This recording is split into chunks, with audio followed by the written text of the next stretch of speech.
Fala pessoal, sejam bem-vindos a mais um bate-papo da nossa igreja, Verbo da Vida Marabá. Nós estamos hoje com o pastor Darren e nós vamos trazer algumas perguntas sobre alguns assuntos da atualidade. Nós vamos conhecer um pouco mais o testemunho de vida e eu tenho certeza que a história dele, o meu testemunho, vai abençoar a sua vida. Amém?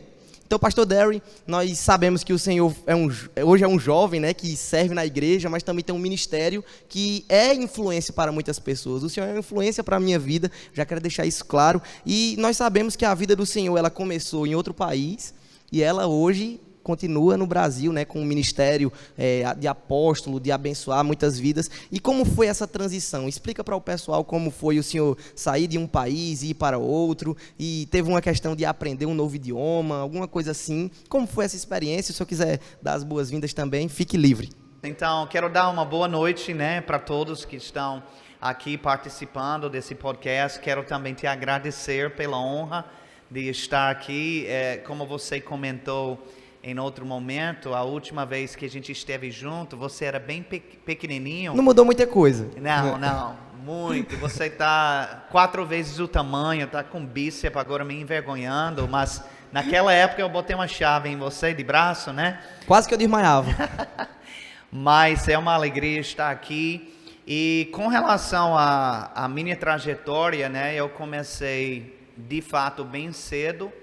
Quando Deus falou comigo sobre o meu chamado, de forma bem nítida e bem forte para mim, eu comuniquei para meu pastor, ele me apresentou Rhema, lá nos Estados Unidos, diferente do Brasil, que tem em vários lugares, lá só tem um Rhema, em Oklahoma, e eu morava em Virgínia, então eu tive que me mudar para estudar lá com 18 anos de idade. Eu estudei os 2 anos, eu tinha um colega que era filipino, então ele disse, hey, vamos lá nas Filipinas por um mês, fazer uma viagem missionária curta para conhecer, e quando eu fui, e quando eu estava lá, eu percebi Deus tratando comigo para morar lá. Então, quando eu completei 21 anos de idade, eu fui pastorear nessa pequena igreja, que ficava na ilha de Mindanao, lá no sul do país, e pastoreei durante 1 ano. Lá, o segundo idioma deles é o inglês, mas eles sempre aprendem o dialeto local. Entendi. Então, eu aprendi o dialeto de lá, assim, por acaso. Eu disse, eu estava ouvindo, não estava entendendo nada, eu acho que eu vou estudar. Isso aí, acabei aprendendo o dialeto, mas o Brasil, desde que eu fiz o Rhema, estava no meu coração. Então, eu fiquei 1 ano lá, deixei a igreja com um casal nacional e voltei para os Estados Unidos por poucos meses para depois vir ao Brasil. Foi algo que o Espírito Santo estava tratando comigo e em maio de 98... eu cheguei aqui no Brasil sem falar nada do português. Então, o senhor chegou, não sabia nada. De uma das línguas mais difíceis do mundo de aprender, que é o português. O senhor chegou praticamente zerado, total. Inclusive, no início, eu vivia com dor de cabeça, porque eu tentava muito a entender o que o pessoal estava falando. Mas eu lembro que com 6 meses que eu estava no país, eu ministrei um culto de adolescentes em português. Eu já estava falando. Não era tão polido como hoje mas dava para ministrar. Então, eu percebi, tanto pela experiência nas Filipinas, como também no Brasil, que Deus me deu esse dom. Porque, afinal de contas, Ele me chamou para ser missionário. E quem Ele chama, Ele dá equipamento para isso.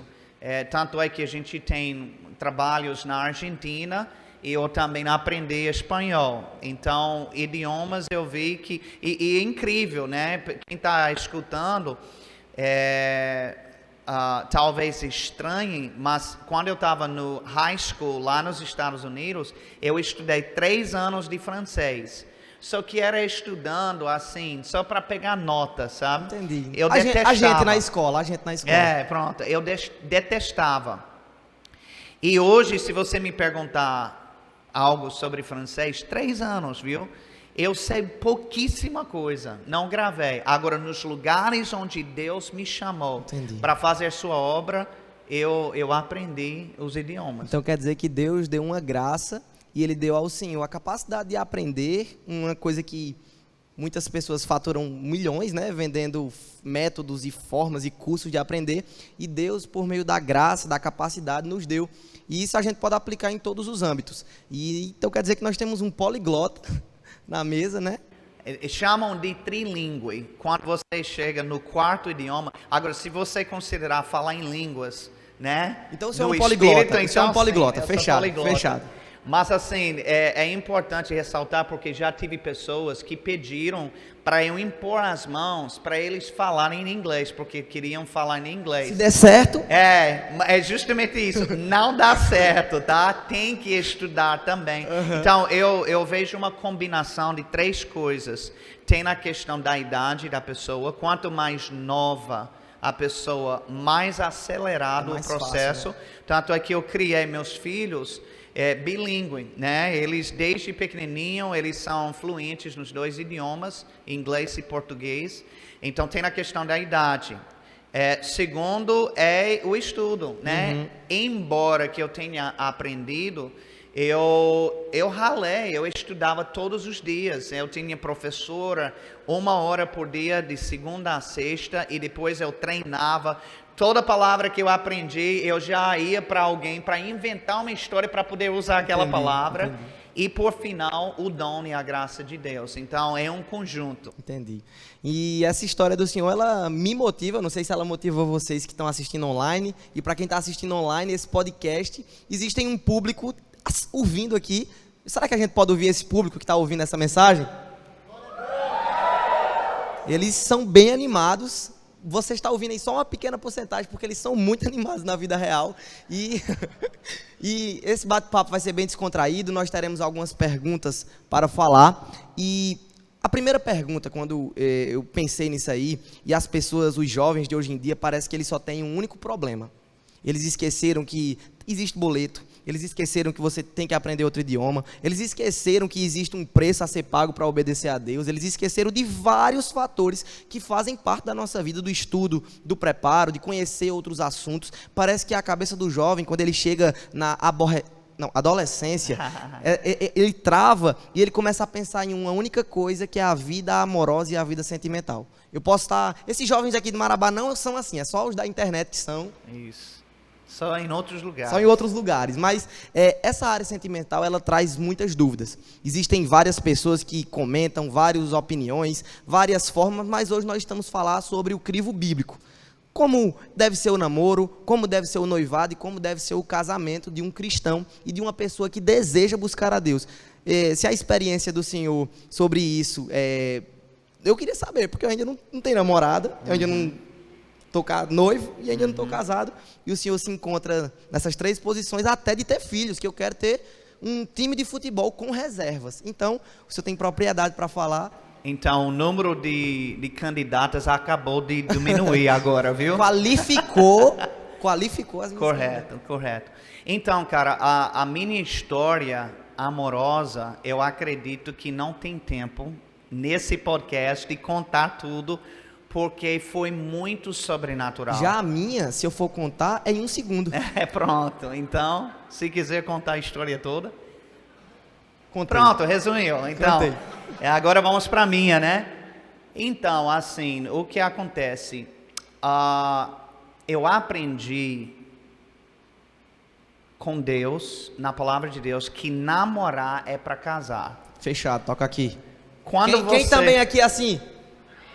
Ixi, quando você partir desse princípio, você elimina muita coisa errada que se vê por aí. Exatamente. O que é que acontece? A juventude muitas vezes quer namorar para ver, né? Como alguém que experimenta um produto. Você sabe que tem aquelas amostras de perfume, aí vai lá exatamente no chão, bota, vou cheirar esse, depois eu vou cheirar aquele. E o que acontece é que querem fazer isso na vida real com namoro. E tem pessoas ao ponto de dizer o seguinte: mas como eu vou saber se eu gosto ou não, se eu não experimento, vamos dizer? Só que estão eliminando o fator divino nessa questão. Eu acho interessante que pessoas, elas oram por tudo.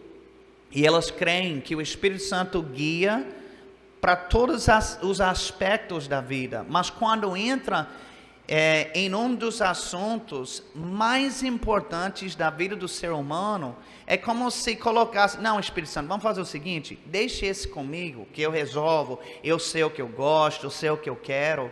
E eu tive uma revelação, certo dia, que nem eu sei direito o que eu quero. Eu posso achar o que eu quero, mas o único que sabe de verdade é Deus. Deus, Ele sabe melhor do que eu. Tem uma passagem que fala sobre Samuel, que ele foi ungir o próximo rei de Israel. E ele viu Eliabe. Eliabe era o primogênito entre os filhos de Jessé. E ele bateu o olho, ele disse: certamente esse é o ungido do Senhor. E ele iria ungí-lo. Deus parou ele na hora. E ele disse: não faça. Ele disse: porque Deus não vê como o homem vê. O homem, ele vê a aparência, mas Deus vê o coração. O que é que acontece quando a gente quer namorar? Agora, eu não estou eliminando a atração física, de jeito algum. Você tem que dormir com aquela pessoa e ver todos os dias. Então, tem que haver uma atração. E até a morte, né? Exatamente. Com ruga e tudo, né? Então, você tem que gostar.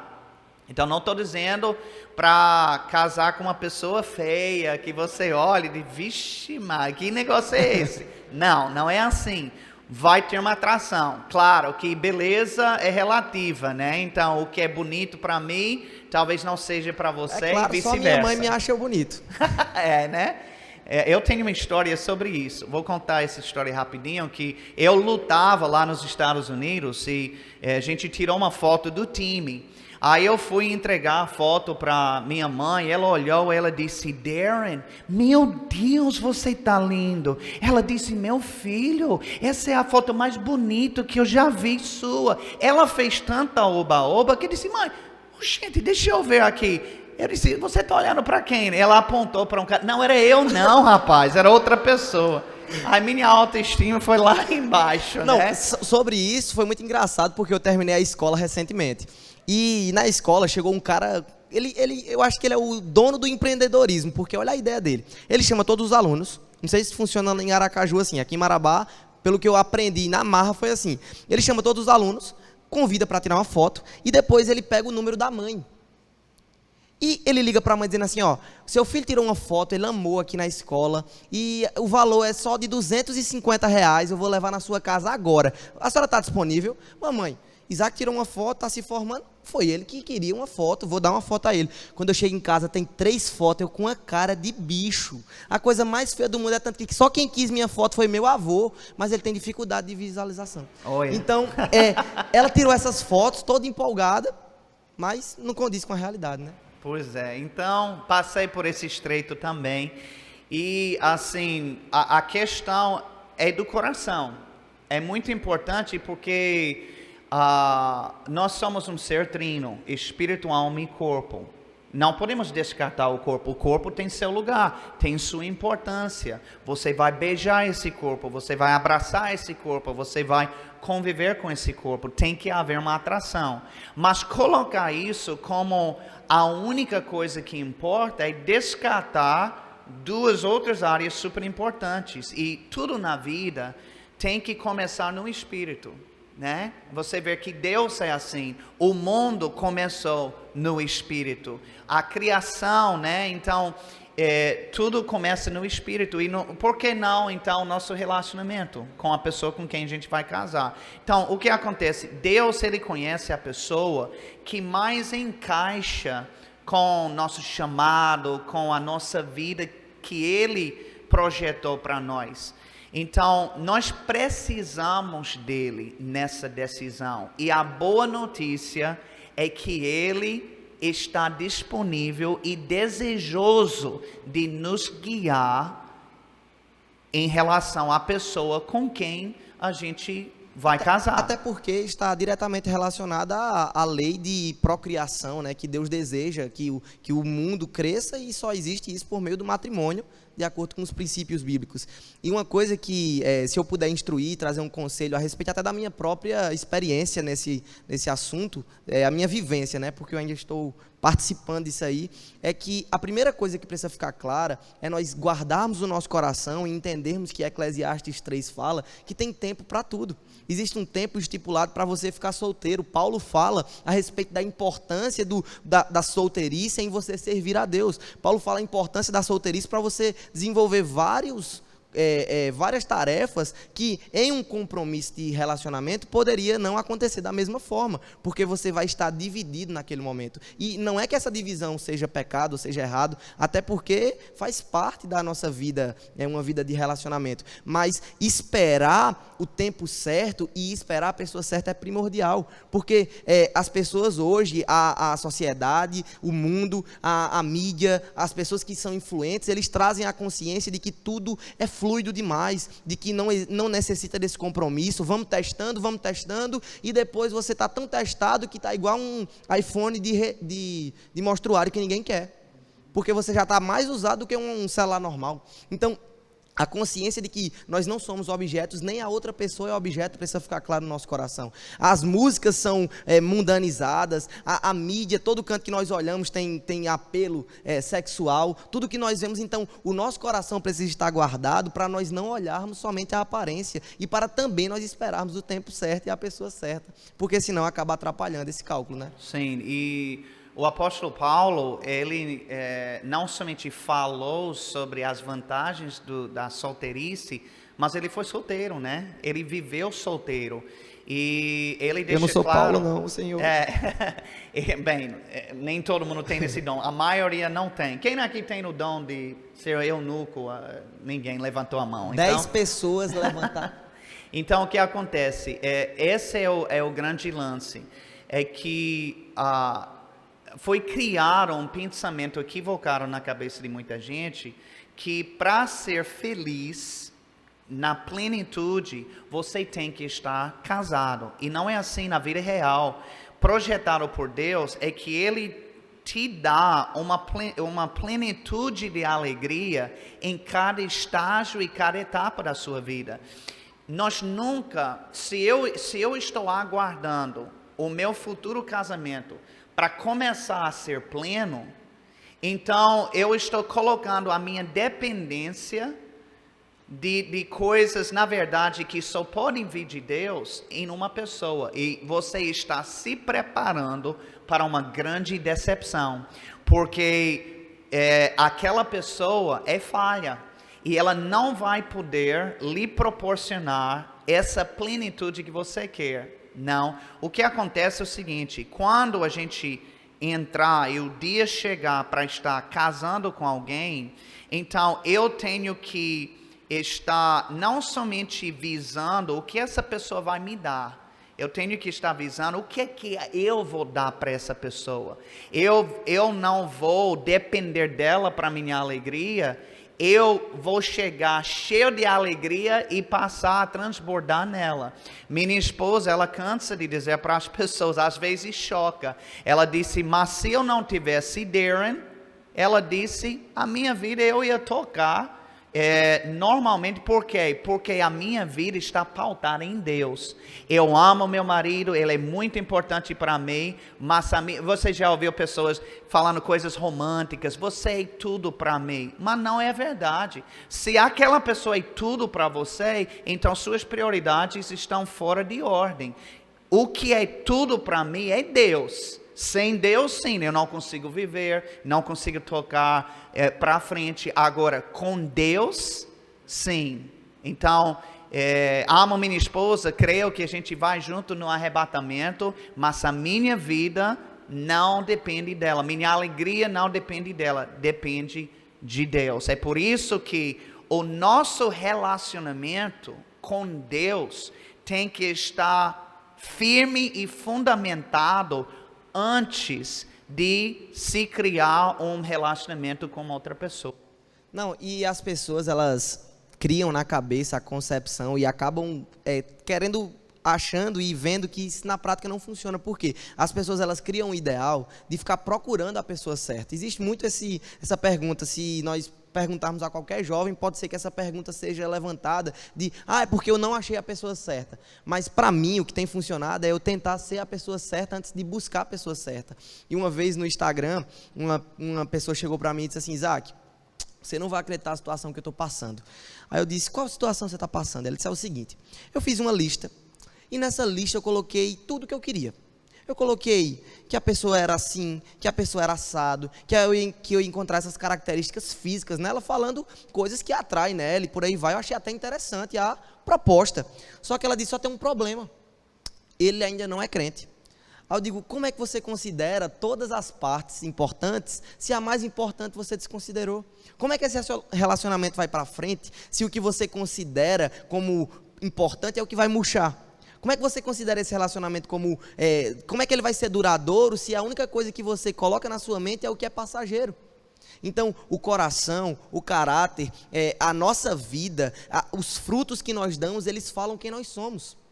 Então, se você olhar para uma pessoa e ver o objetivo dela, sabe? Por isso que eu acredito muito a gente pode até entrar nesse assunto, mas no namoro visando a santidade, o namoro visando, sabe, o casamento, porque você tentar se satisfazer no namoro, você vai se frustrar, se você quiser seguir a Bíblia. A Bíblia fala que o leito deve se manter puro. Você não pode querer buscar algo que não está permitido no namoro. Você não é nada daquela pessoa para você querer ter um relacionamento mais profundo, vamos dizer assim. Então, o compromisso, ele traz essa sensação de nós acreditarmos que a pessoa quer algo de verdade. Então, hoje, existe o termo de ficar. E as pessoas perguntam para mim: Isaac, ficar é pecado? Eu digo: não. Vai ficando que quando Jesus voltar, você fica. Né?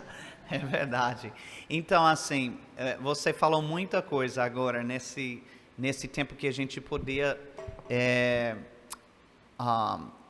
explorar bastante. Mas uma coisa muito importante é sobre essa questão de namorar com uma pessoa que não é crente. Eu digo para você, assim, sem medo de errar, uma pessoa que entra num namoro com uma pessoa que é incrédula, ela mesma tem problemas espirituais. Ela está demonstrando que não está bem espiritualmente. Porque esse tem que ser tipo a primeira coisa, assim, na sua lista que você comentou. E a Bíblia é muito clara sobre isso, sobre não firmar um jugo desigual. E quando Paulo fala sobre isso, ele está falando sobre que associação tem o crente com o incrédulo, luz com trevas. Ele está falando sobre um relacionamento. Ele diz que não dá para se associar. Que associação maior e mais forte que existe na terra, além do casamento? Não existe, é a maior que tem, humanamente falando. Tem um momento lá em Coríntios também, que o apóstolo Paulo, embora solteiro, ele disse, e a gente não tem, eu e Barnabé, não temos direito de também casar e tomar para nós uma esposa crente? Olha que ele fez questão de colocar a palavra crente no final, porque diante de Deus é o único relacionamento aceitável. No Antigo Testamento era proibido os judeus eles se envolverem em relacionamento conjugal com os pagãos, porque ele disse, porque quando você casar com essas mulheres pagãs, por exemplo, elas vão te influenciar, vão contaminar e vão tirar você do Deus verdadeiro para o Deus delas. E é isso que acontece na prática. Eu já vi isso, cara. Eu estou no ministério há 25 anos, estou pastoreando esse tempo todo, e eu já vi, por exemplo, meninas crentes que estavam envolvidas na igreja, assíduas, fervorosas, e de repente se envolveram no namoro com aquele gatão, né? Todo malhadão, bonito e tal. Aí o que acontece? Antes sentava na primeira fileira, depois se passa um mês, já está na quinta fileira, passa mais um mês, já está lá no final da igreja, e quando 2 meses se passarem, não está mais envolvido na igreja, não está nem frequentando os cultos. E esse é um grande sinal. A Bíblia diz que você conhece uma árvore pelo seu fruto. Se aquela pessoa com quem você está lhe afasta de Deus, não existe sinal maior do que esse para dizer que não é a pessoa certa para você. Chuta que é laço.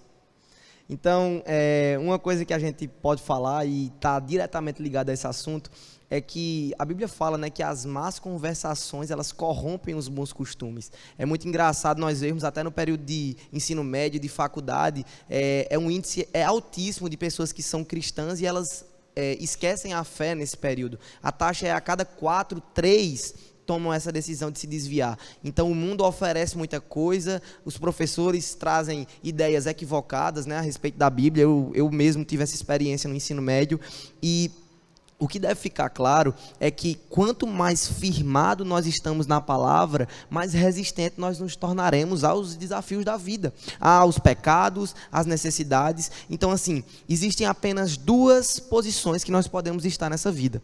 Ou nós influenciamos, ou nós somos influenciados. Se nós fomos chamados para ser o sal da terra, se nós somos chamados para ser a luz do mundo, e nós estamos seguindo o caminho do mundo, nós estamos sendo influenciados pelo que o mundo está nos apresentando. Mas quando o mundo nos apresenta algo, nós precisamos fazer o que Romanos 12 fala. Nós precisamos agir como pessoas que não se conformam e pessoas que decidem andar ao contrário do mundo. Nós somos chamados para ser diferentes, nós somos chamados para fazer a diferença em todos os lugares, inclusive na nossa vida amorosa, inclusive na nossa vida, no nosso trabalho, na nossa escola, em todos os lugares. Então, a influência ela é muito importante. E eu queria saber do senhor a importância das influências positivas na vida do senhor, e se o senhor teve alguma experiência de alguém que foi uma influência negativa e o senhor percebeu, ou se distanciou, até no relacionamento, ou amizades, porque eu vejo muitas pessoas que elas decidem não ter amigos que são da igreja, porque aqueles amigos muitas vezes vão dizer, você sabe que isso não é certo, você sabe que aquilo não é correto. Muitas pessoas se afastaram de mim, porque eu decidi agir diferente, porque eu decidi fazer atitudes que eles não faziam que eles faziam e eu decidi não fazer. Então, dentro da experiência do senhor, quais experiências ou quais vivências o senhor teve nesse âmbito de influência, de amizade, de pessoas que podem tanto nos levar para o fundo do poço, ou influências positivas que podem nos levar mais perto de Deus, né? No livro de Provérbios, diz para não andar com iracundo, para que você não acabe aprendendo as suas veredas. Então, o que é que ele está dizendo? Ele está dizendo que quando você convive com alguém, e existe uma diferença de você ver alguém rapidinho e você conviver com essa pessoa. Ele diz que você acaba recebendo as características daquela pessoa. Qualquer um que diz o contrário está equivocado. A Bíblia é claro que, tem uma expressão no Brasil que diz, me diga com quem tu andas e eu te direi quem tu és. Por quê? Porque você vai compartilhar de coisas semelhantes. Não tem como, e você pode dizer, mas eu vou ser a influência, mas isso será visível. E se aquela pessoa não está mudando de comportamento, então tudo indica que você não está sendo tanta influência como você pensou. Então isso é uma realidade que a gente não pode negar. E é por isso que a gente tem que ter cuidado com as pessoas que a gente compartilha a nossa intimidade. O Davi, o salmista, ele disse, eu sou companheiro de todos aqueles que temem a Deus. Ou seja, ele escolheu a dedo as pessoas que queriam ficar perto dele, porque ele entendia que isso iria acabar influenciando ele. Ele queria pessoas que queriam lhe esticar, queriam alimentar a sua fé. E essas são as pessoas, a gente tem que escolher a dedo as pessoas que vão andar próximo de nós, né? Eu acho interessante, eu fui para um jogo na Copa de Libertadores, em São Paulo, no estádio Morumbi. Foi às quartas de final, já tem uns anos. E assim, foi uma experiência surreal. Barulho, todo mundo em pé, ninguém sentou o jogo todo, foi estranho demais. Mas eu sei que quando você está num jogo ou numa apresentação, um show, existem lugares diferentes para você sentar na arquibancada, lá em cima, tem lugares bem próximos do campo. Dependendo do lugar onde você fica, é mais caro. Quanto mais próximo você está do campo, mais caro você paga. E eu creio que a gente pode aprender uma lição com isso, né? Que as pessoas que ficam mais próximas de nós têm um valor correspondente àquilo, né? Então a gente não é qualquer um que vai compartilhar da nossa intimidade. Então a gente tem que saber, isso é tão grande. Olha, os desvios, você pode fazer pesquisas, ver estatísticas. Os jovens que já se desviaram, se você procura ver qual foi a origem, o que foi que aconteceu, pode ter certeza que começou a se envolver com a galera errada, né? Com um grupo de pessoas que não devia. Eu tive essa experiência porque eu estava bem aceso para Deus, querendo crescer e tal. Mas lá nos Estados Unidos a gente tem o tal de high school, e o último ano você tem uma formatura e tal. Então eu permiti que o diabo colocasse uma ideia na minha cabeça, disse, olha, esse é meu último ano, eu tenho que sair por cima, né? Eu tenho que ser popular, que as pessoas gostem de mim. E acontece o seguinte, para você ser popular, tem um custo, você tem que fazer o que aquela galera popular faz. E aí eu comecei a ir para farras, a beber, especialmente beber, né? Me embriagar. Graças a Deus isso só durou alguns meses para a ficha cair, Deus falar comigo e eu segui para o meu chamado. Mas por que eu tive aquela recaída, aquele desvio? Foi porque eu estava com aquela pressão de ser aceito por aquele grupo de amigos. E você pode ver, praticamente todo mundo que entra nisso é por causa das convivências erradas. Não, a influência, ela diz muito quem nós somos, né? A internet hoje, ela tá para provar isso aí. Existe um cara que você deve ter conhecido já deve ter aparecido em algum celular, o Instagram, as redes sociais devem ter recomendado. É um jovem da Bahia, que ele tem 20 anos, e ele surgiu chutando bola com uma curva. Todo mundo já deve ter visto o Luva de Pedreiro, Receba. E é engraçado que esse receba que ele fala se tornou uma frase que eu, meu irmão, meus amigos, a gente costuma falar com tudo agora. Eu como alguma coisa que eu gosto, receba. Eu vim para a igreja, deu certo alguma coisa, receba. Então, uma influência que isso não tem problema nenhum. Mas, às vezes, as coisas que nós vemos, as coisas que nós assistimos, elas determinam quem nós somos também. Porque Jonatas tem um vídeo que ele fala que crente, roupa não leva ninguém para o céu, mas fala muito de quem o crente é. Então, o que a gente assiste não vai deixar da gente ir para o céu. Ou então não vai, você não vai, perder isso aí. Mas ela diz se seu coração está alinhado. As pessoas que estão próximas de nós, da mesma forma. Então, o nosso coração, ele precisa estar alinhado com as coisas de Deus.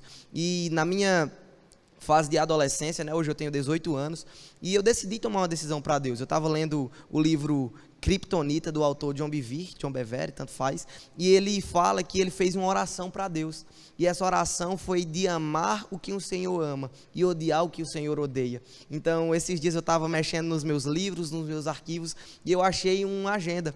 E essa agenda, eu fiz o plano anual de leitura, o plano metas e muitas coisas, em 2018. Então, fazem quase 4 anos já que eu fiz esse plano de metas. E lá tinha essa frase. Ela estava primeiro em tudo. E de eu amar o que o Senhor ama e odiar o que o Senhor odeia. É muito fácil nós vermos se o nosso coração está alinhado, nós fazermos essas perguntas para os nossos planos, para os nossos projetos, para o que nós temos para a nossa vida. Será que essa atitude o Senhor ama?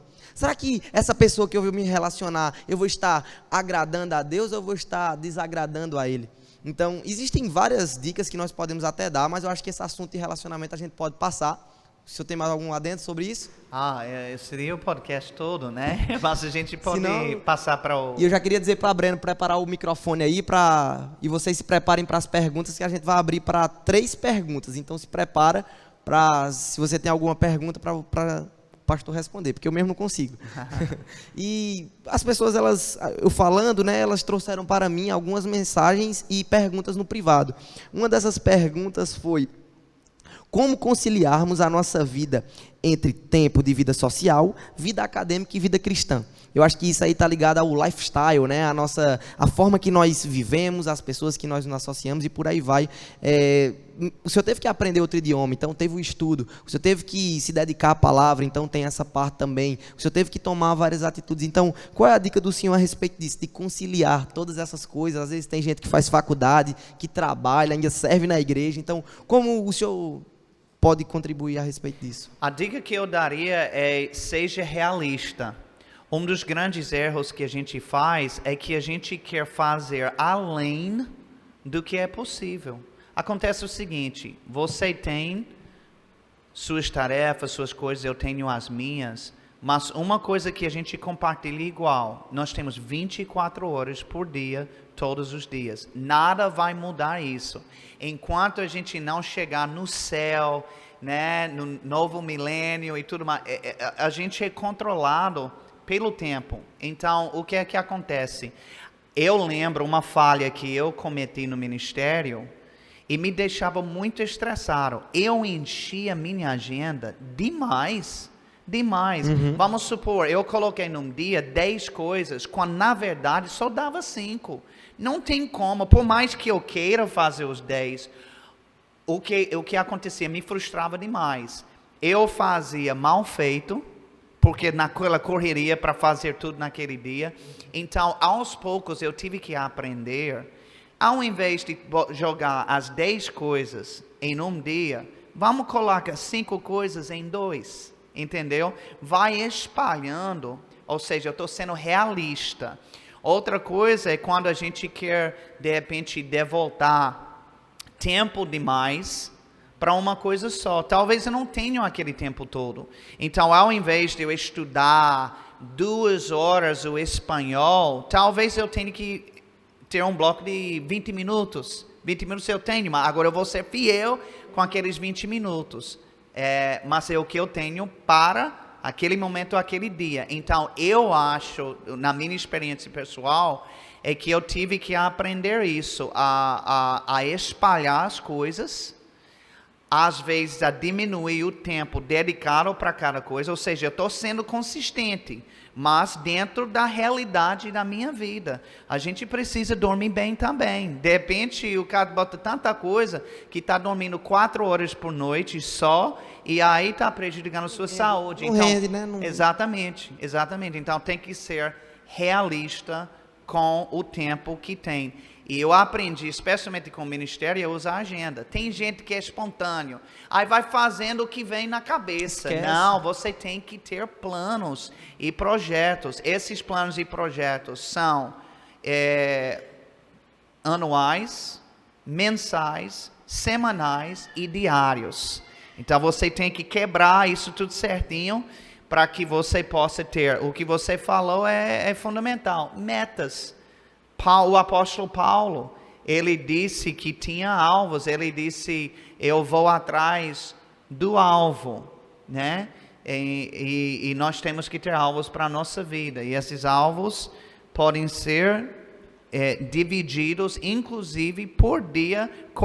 Quais são meus alvos para alcançar no dia de hoje? Não, e isso entra também um momento de comunhão com Deus, né? Que para mim é fundamental. E uma pessoa que não tem o seu momento com Deus, ela está deixando Deus em segundo lugar. Ele não tem sido prioridade para a vida dessa pessoa.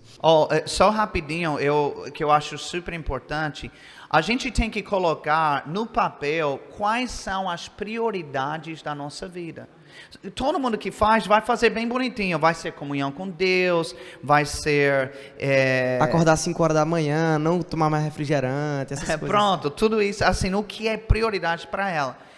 Quando você encaixa e baseia sua agenda nessas prioridades, sabe o que acontece? De repente, você evita desperdício.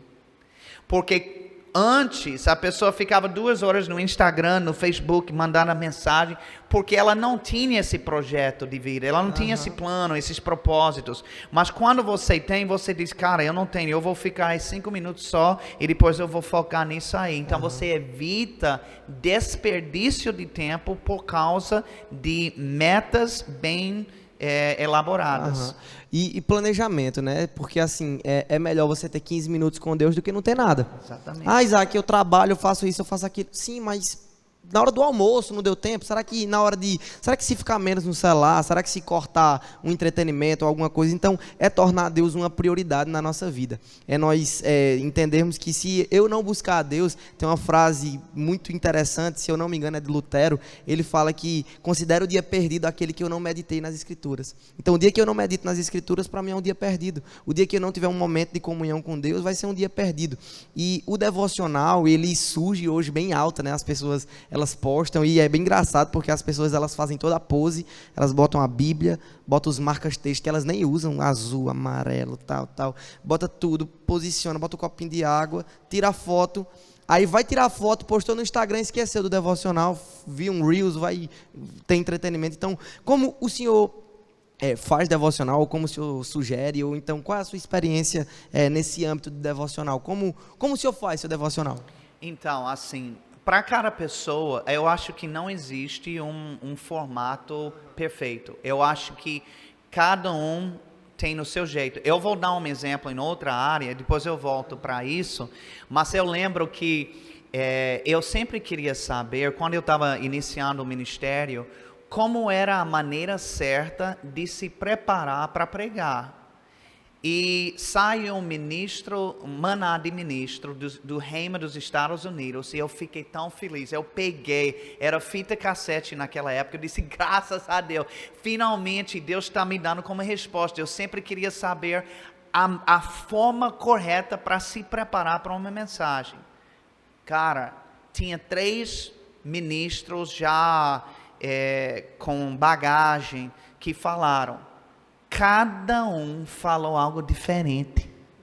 Um dizia que ele preparava mensagens com 2 meses de antecedência.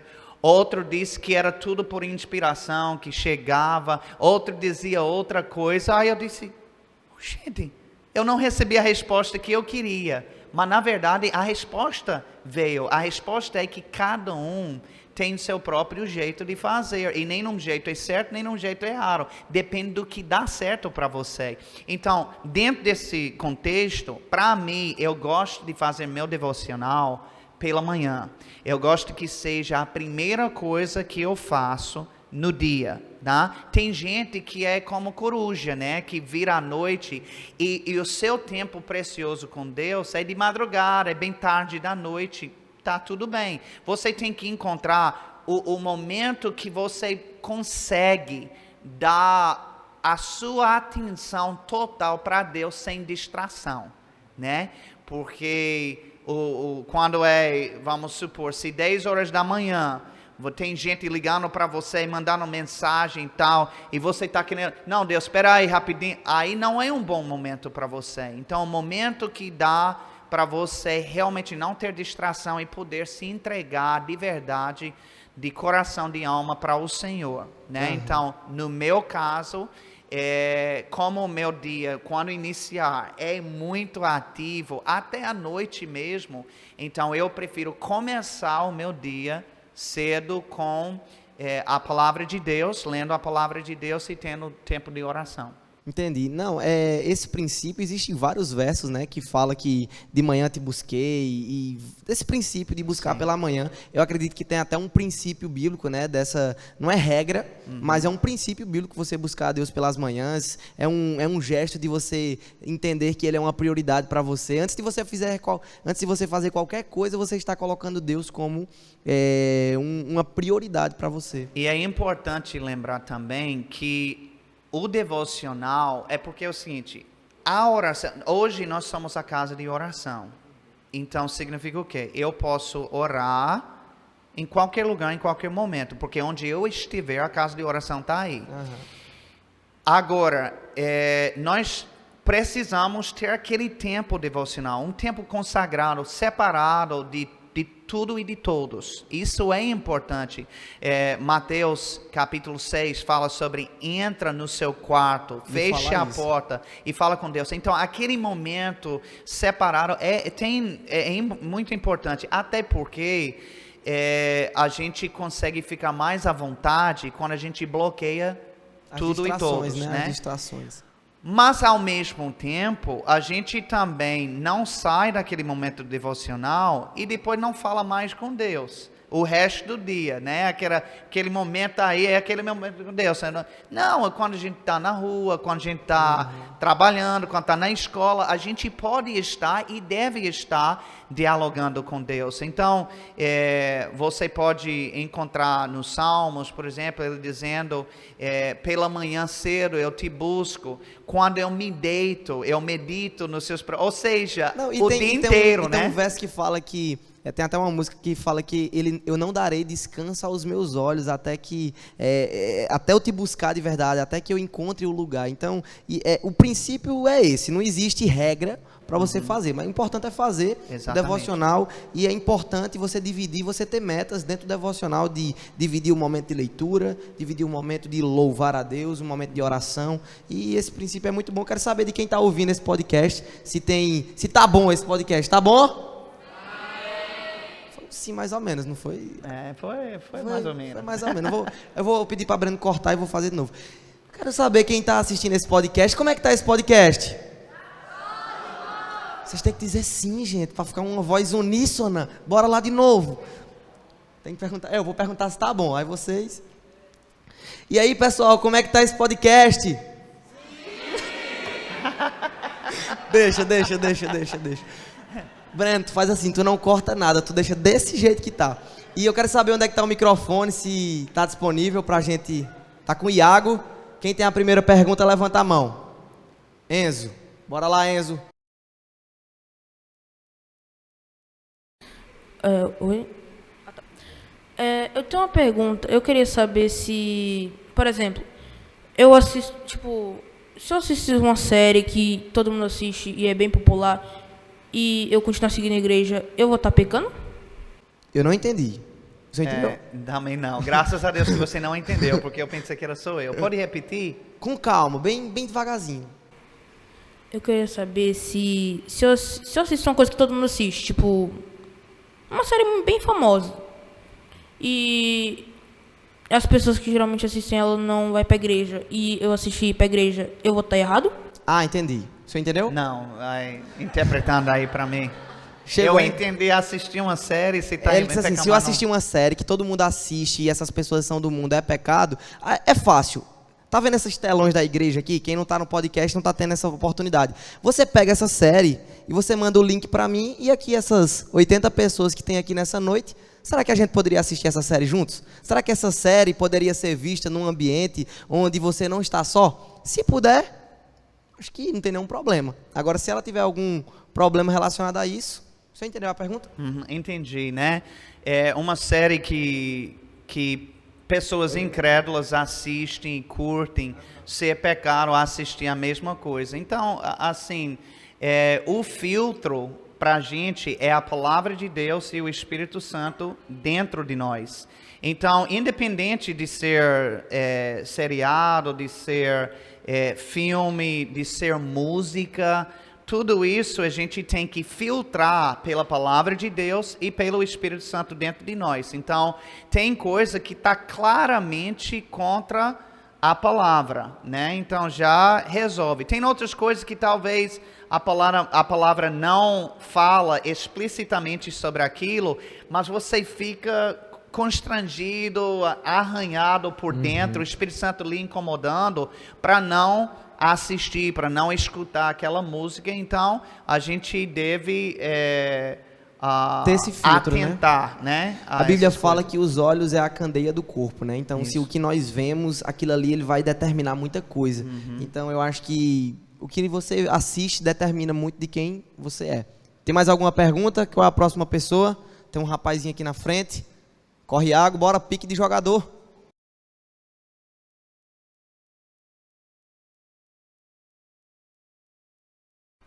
Boa noite. Uma coisa que eu tenho aprendido esses dias é que a ansiedade não é algo muito bom. E orar por um cônjuge desde já demonstra ansiedade? Você entendeu? O que é que eu interpreto também? Interprete de novo, por favor. Ele disse assim, que a ansiedade não é muito bom. Então ele Certo. deve estar sofrendo ou conhece alguém e por aí vai. E ele está dizendo assim, se hoje, ele sendo um jovem e por aí vai, ele orar pelo um cônjuge demonstra ansiedade ou pode ser pior? É assim? É nessa vibe? Isso mesmo. Pronto. Só confirma se está gravando aqui a câmera que eu tô achando que não tá. Vê, João, isso aqui.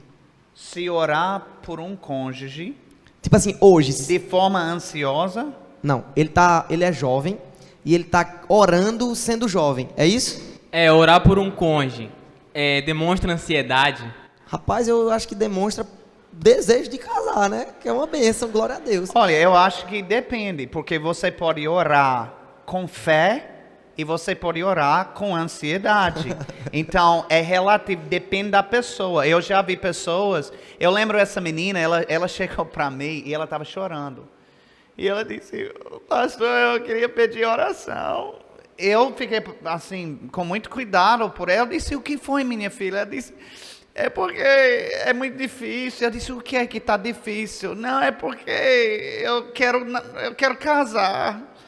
E eu tinha esperado tanto, mas tanto. Eu disse, e eu sabia que ela era nova na fé. Eu disse, me diga uma coisa, há quanto tempo você tem esperado? 4 meses, pastor, é muito tempo. Então, uma pessoa que está orando, assim você já percebe que não está orando em fé.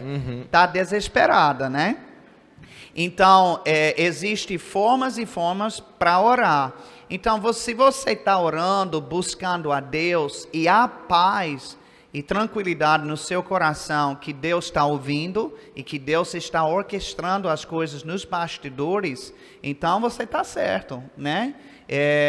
Não é ansiedade você orar, é correto você estar orando, tanto em português como também no espírito, porque no espírito, em línguas, você consegue alcançar situações e pessoas de uma forma que sua mente natural não alcança, né? E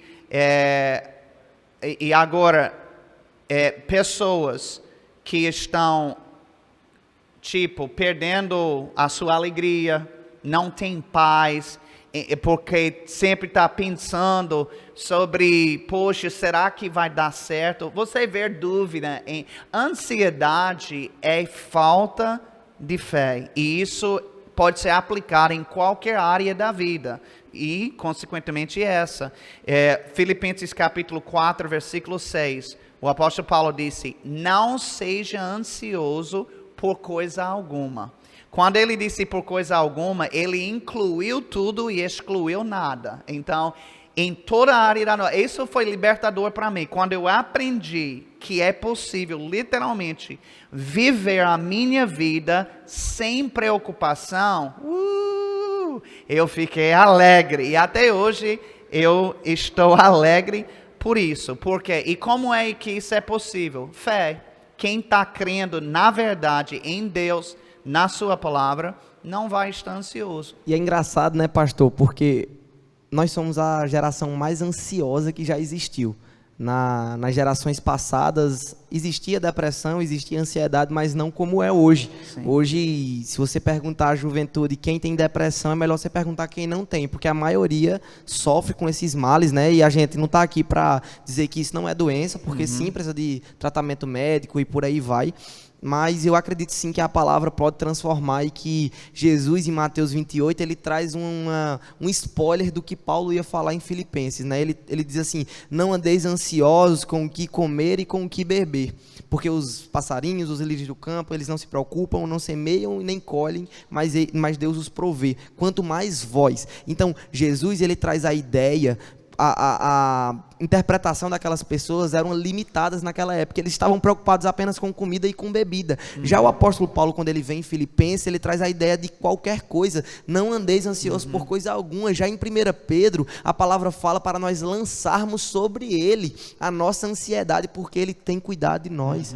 E Jesus ele também nos instrui que nós precisamos entregar o fardo. Se o fardo está pesado, é porque você tem carregado um fardo que não é para você carregar. Ah, Isaac, eu tenho sofrido com ansiedade. Vai ver, você está levando um peso que não é para você levar. Se está difícil demais, se está muito complicado, é porque você precisa recorrer a quem pode te ajudar. E às vezes é o teu líder, às vezes é o teu pastor, às vezes é a pessoa que está próxima de você, ou às vezes é você ajoelhar e começar a fazer o que Deus quer que nós façamos, porque é um desafio muitas vezes. Nós precisamos abrir mão de muitas coisas, mas quem disse que ia ser fácil?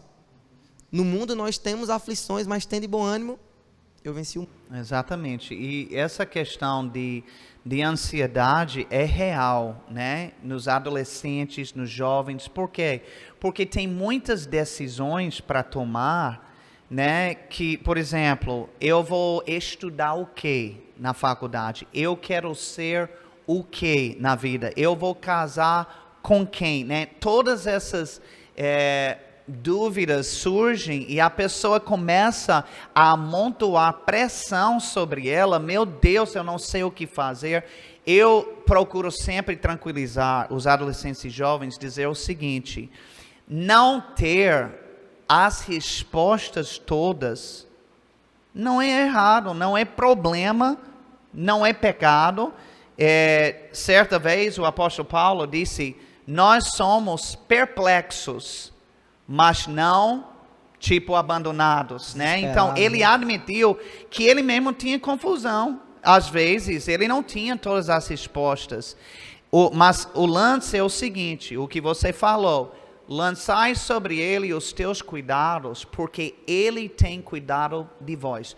No momento que você tem na revelação, Deus tem cuidado de mim. Eu posso não saber como vai desenrolar, eu posso não ter todas as respostas, mas uma coisa que eu sei é que Deus tem cuidado de mim. Amém. E o final vai dar certo. Glória a Deus. Glória Ele a Deus. está me conduzindo. Glória a Deus. Amém.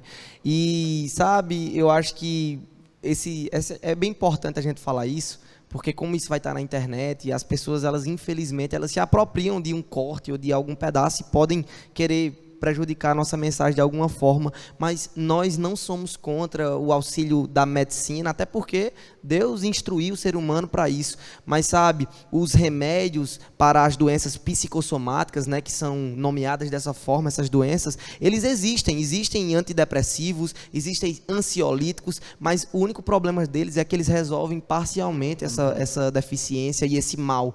Eu acho que quando você entende que se nós somos uma lata, e essa lata foi feita para estar cheia de água e ela não vai ficar vazia, se nós começarmos a colocar pequenas pedras dentro, por cada passo que nós andarmos vai fazer barulho, aquela lata vai começar a incomodar, e a nossa vida nós tentamos preencher esse vazio de várias formas. Nós vamos colocando amizades, nós vamos colocando pessoas, nós vamos colocando nossos próprios interesses, e essa lata vai só ficando cheia de pedra, e a cada passo, e passa um ano, passa dois, e aquela lata sempre está fazendo barulho e nos incomodando, porque nós estamos tentando substituir uma pessoa que é insubstituível. Nós estamos tentando substituir a presença, mas a presença de Deus em nossa vida é o que vai nos fazer vencer, e é o que vai fazer com que todos os dias nós possamos permanecer de pé, né? Então, pois não.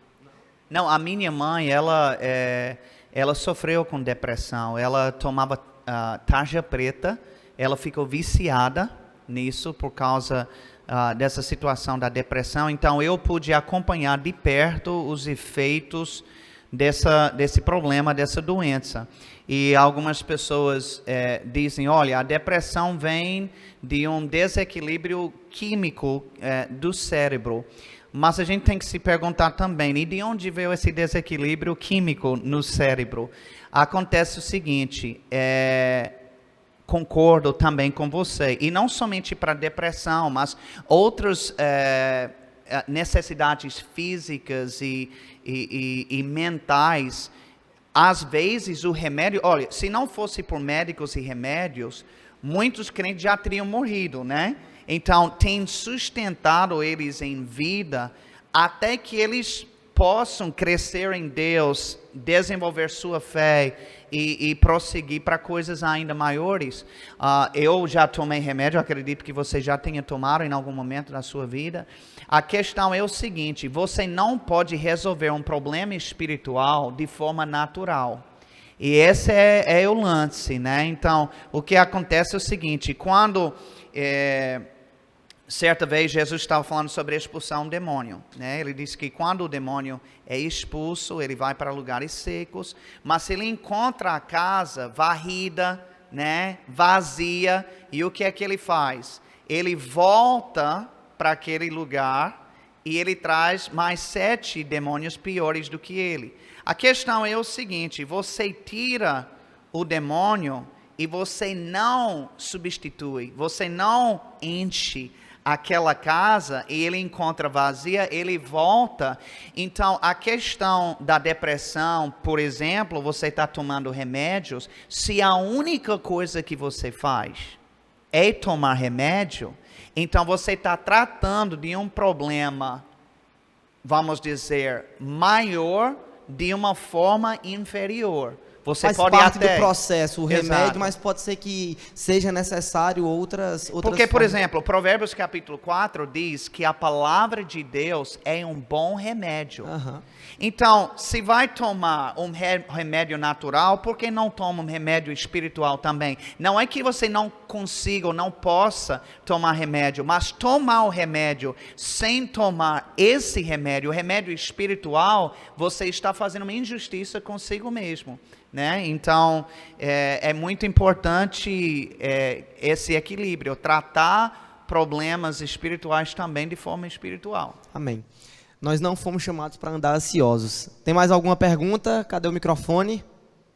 Tem mais alguém? Iago está esperando. Não briguem para levantar a mão. Não briguem. Tem um irmão aqui na frente. Tem uma pergunta a nos fazer. E chegamos a 1 hora de conversa. Rápido demais. Graça e paz, graça e paz. Recentemente estou escrevendo algum sermão, sabe? Para pregar. E vocês estão falando dessa questão da ansiedade e tal.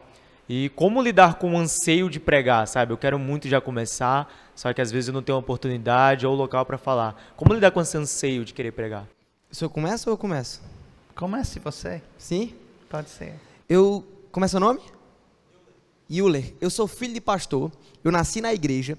Desde que eu não me lembro o dia que eu comecei a ter consciência, mas eu já estava envolvido no contexto de igreja. Eu acho que eu errei seu nome, mas depois você me corrige.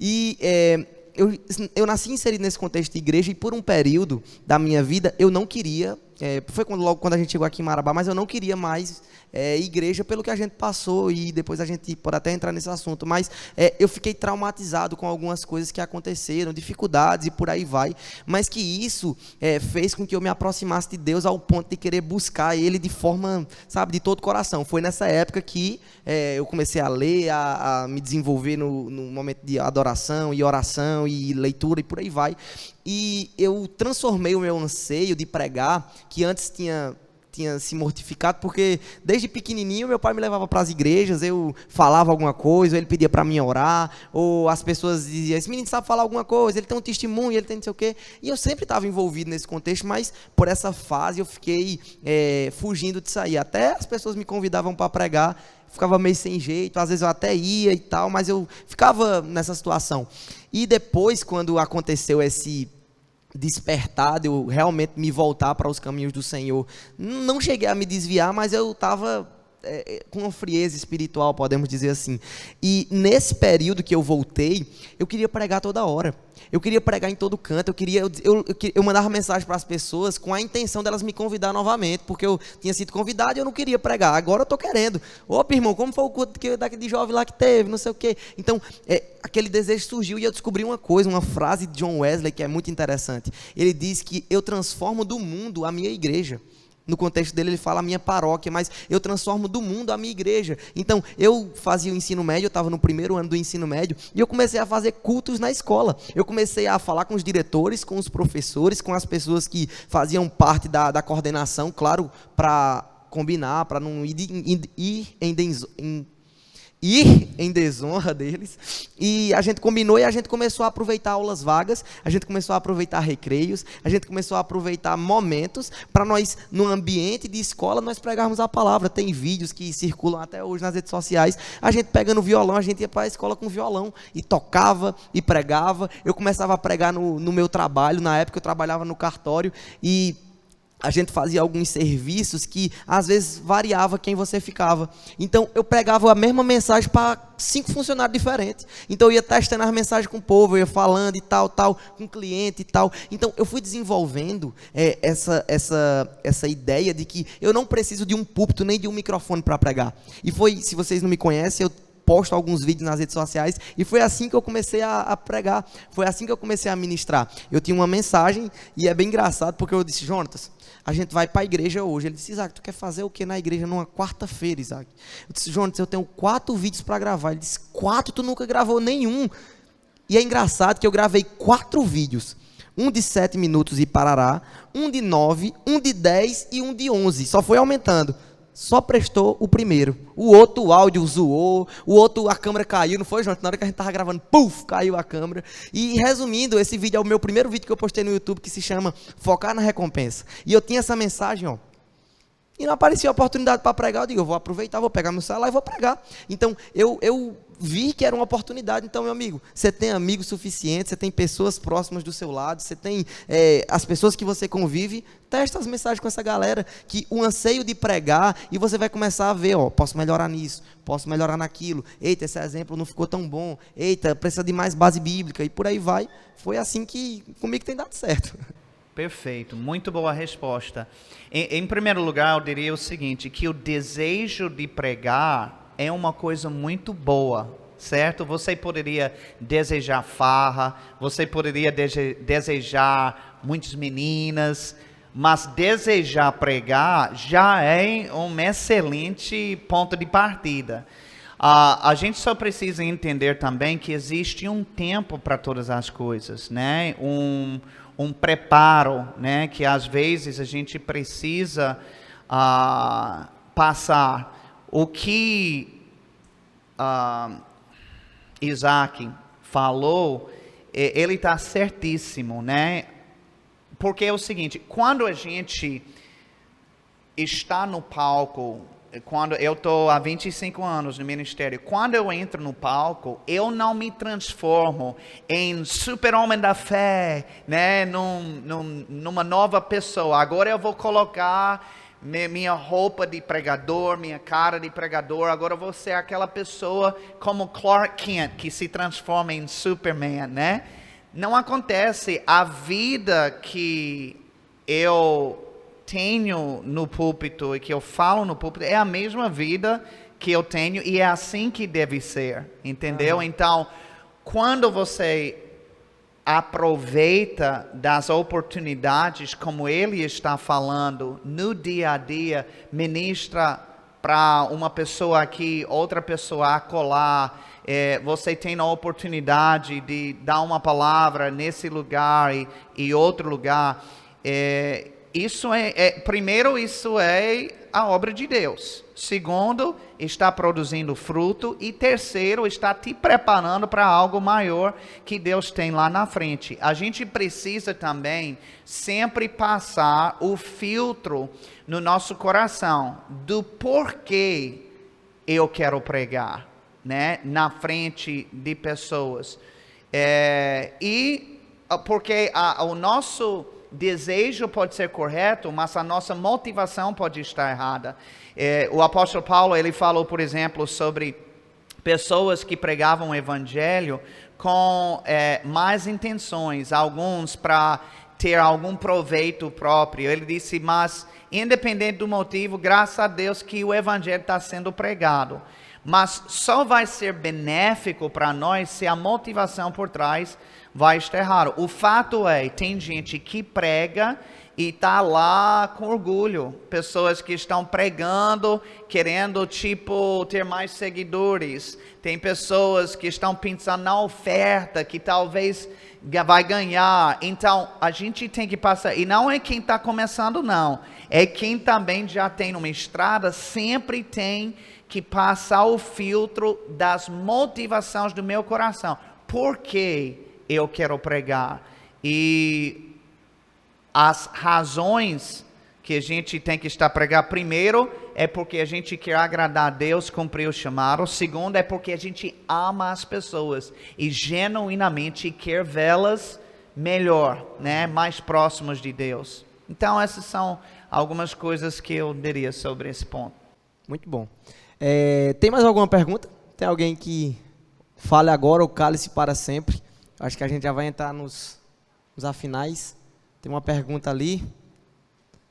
Tem que ter uma pergunta Tem feminina, que ter né? uma pergunta, A gente sabe que o senhor tem esse chamado missionário, certo?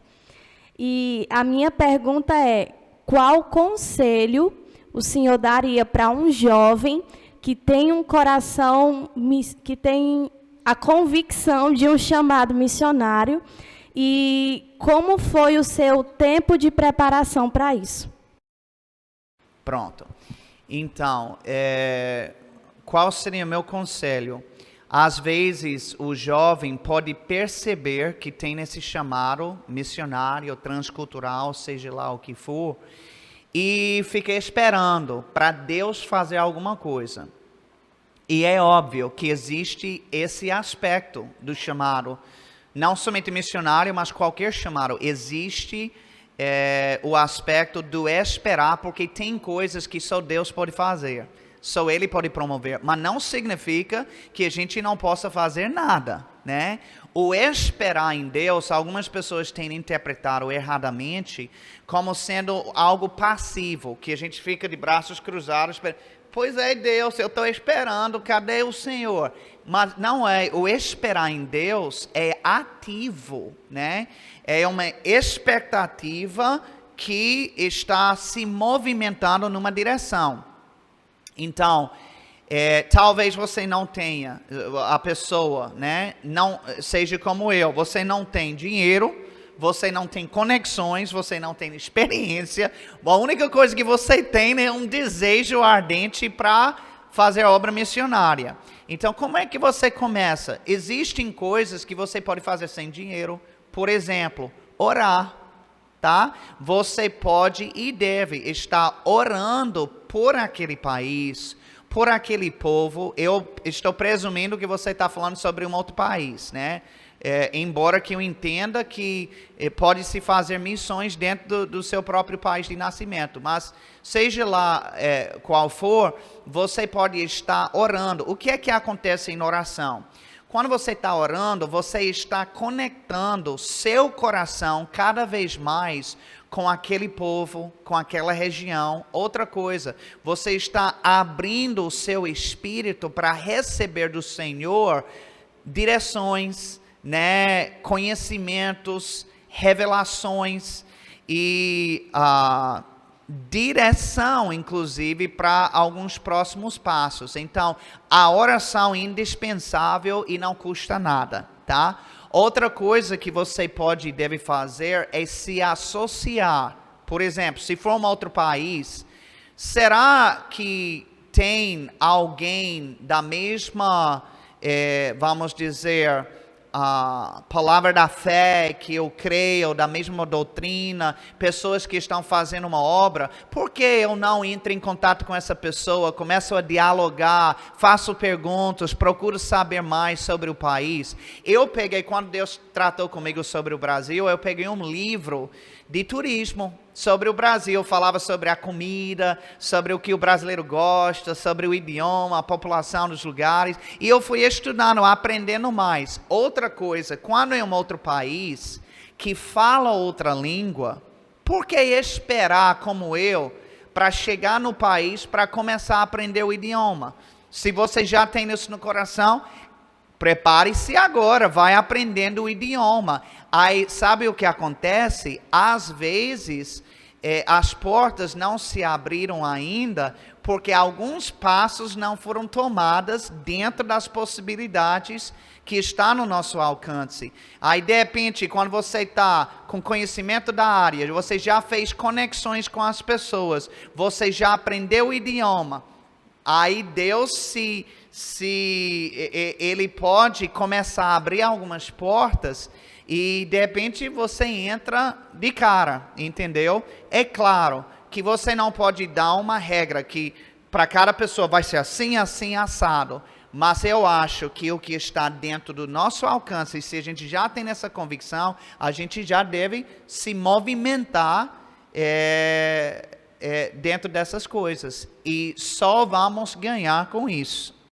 Não, estar preparado já é o primeiro passo, né? Você só saber o local, saber o idioma, estar preparado financeiramente, diversos fatores contribuem para uma viagem missionária ou até fazer missões.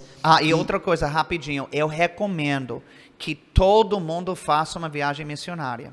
Nem que seja por 2 semanas, por 3 semanas, porque quando você pisa lá no solo, quando seus olhos veem, é algo diferente. Ou você vai voltar para o Brasil convicto que é isso mesmo, ou você vai voltar convicto que não tem nada daquilo para você. Uma coisa é certa, você vai ter confirmação. Não, e a missão, muita gente não entende. Missionário é só ir para a Índia. É só para ir para a Ásia ou para a África. Não, missões é você ir e pregar o evangelho a toda criatura. Marcos 16:15 fala sobre isso. Então, você pode pregar o evangelho em todos os lugares. Faz um teste, começa a pregar na sua cidade, no seu bairro, nas pessoas que convivem com você, e você vai desenvolvendo o hábito de ser um missionário. Você pode ser um missionário na sua cidade, você pode ser um missionário na sua escola, você pode ser um missionário na sua própria casa. E sabe o que eu acho interessante sobre isso? Eu já levei turmas para outros países, já levei para a Argentina, para os Estados Unidos, turmas do Brasil. E quando chegam nesses lugares, pense num fogo para evangelizar. Mas vai falar de Jesus em tudo que é canto. Todo dia tá aquele movimento, falando, testemunhando. Eu estava no ônibus, ganhamos uma alma. Estão felizes da vida. Aí volta para o Brasil, para o seu bairro, e não faz nada daquilo. Quer dizer que é só para aqui. Vocês estão entendendo? Então, é o estilo de vida, né? Eu sempre digo para as pessoas, não é uma mudança geográfica que vai mudar a pessoa. Se a pessoa é rancorosa no seu bairro, quando chegar lá na Índia, vai ser rancorosa do mesmo jeito. Se a pessoa é preguiçosa e parada no seu bairro, quando chegar no outro bairro, vai ser preguiçosa do mesmo jeito. Então, vai desenvolvendo o que você quer ser e precisa ser hoje onde você está, e quando você chegar, então o missionário já vai chegar. Amém, é verdade. E eu fico muito feliz de ver jovens, né, com esse desejo de servir, de fazer missões e até ir para outros países com esse desejo no coração, porque ser missionário é um sacrifício. Você está sacrificando a sua vida, você está arriscando e você está colocando Deus como prioridade máxima, não apenas nas palavras, mas desejando na prática mesmo agir dessa forma, né? E essa conversa, eu acredito que ela pode abençoar muitos jovens. Você que já está assistindo aqui, você está tendo a experiência de assistir ao vivo, depois você vai poder assistir online.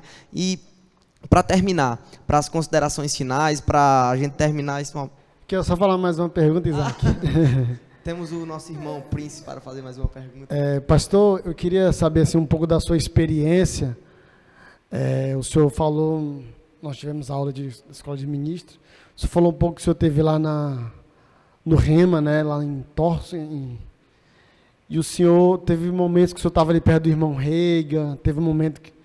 Qual foram as suas experiências, assim, de estar ali próximo do irmão Reiga, de homens de grande influência, como Billy Graham, se o senhor teve a oportunidade, não sei, T.L. Osborne, e outros homens mesmo, assim, de grande influência, talvez o senhor não, se teve ou não, a gente queria ouvir um pouco essa experiência do senhor.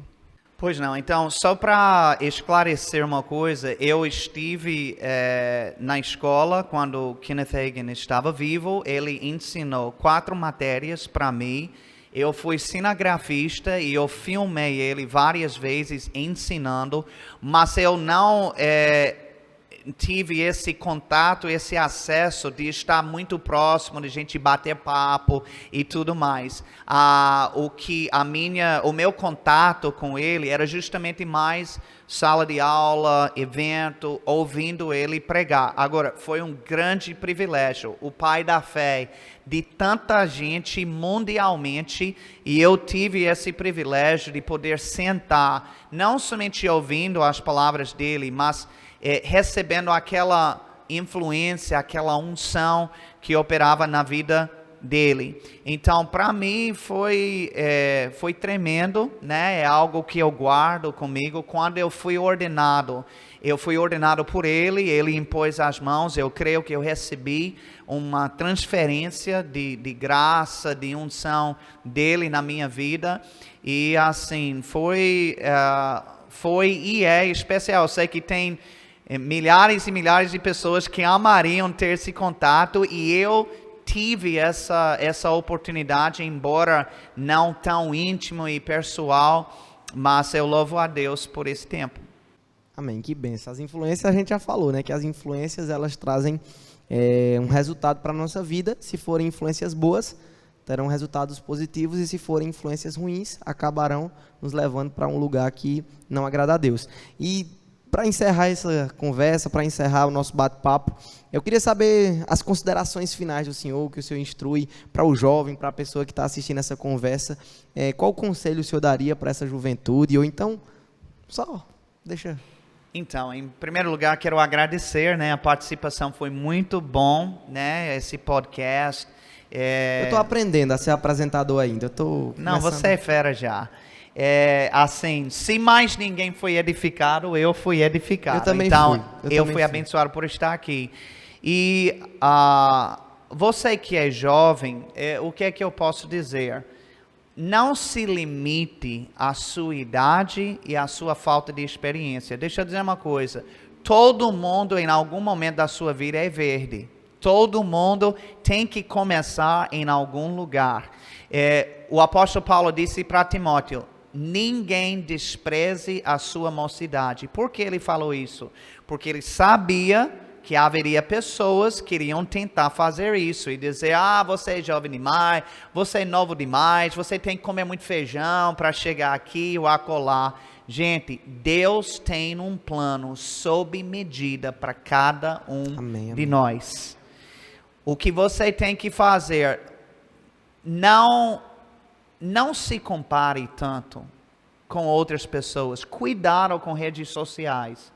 Porque as redes sociais podem ser benéficas, mas podem ser maléficas. Às vezes você olha na rede social, você vê aquela pessoa assim, aquela pessoa fazendo aquilo, e você começa a se comparar. Poxa, olha, essa pessoa tem isso, está fazendo aquilo, e olha eu aqui. E aí aquilo começa a fazer mal para você.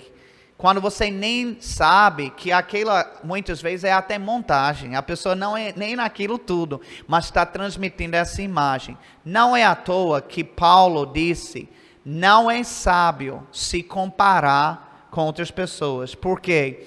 Porque quando você se compara, só vai ter dois tipos de resultado. Ou você vai se sentir o máximo. Porque quando você se compara àquela pessoa inferior a você, vai dizer: rapaz, eu estou bem, viu? Ou você vai se sentir inferior e triste, porque você olha e aquela pessoa é tremenda, ela é demais, você, poxa, eu sou muito ruim. Então, não é para se comparar. Por quê? Porque existe uma graça específica sobre sua vida para fazer algo que só você vai poder fazer. Encontre seu lugar no corpo de Cristo. Busque a Deus, e quando você entender o que Ele quer que você faça, se entrega integralmente para aquilo. E vai ser a coisa mais feliz que pode fazer na sua vida. Eu já disse à pessoa: se Deus te chamar para um buraco no interior da África, se é o lugar onde Deus está te chamando, vai ser o lugar mais vibrante, mais gostoso que você poderia estar. Porque o melhor lugar não é no Caribe, não é numa ilha exótica. O melhor lugar para estar é no centro da vontade de Deus. de fato, Deus tem muitas coisas para as nossas vidas e nós precisamos estar prontos para isso. Nós precisamos estar com as ferramentas certas, com o nosso coração alinhado, com a nossa vida íntegra e buscando a Deus de todo o coração, de todo o entendimento e com todas as nossas forças.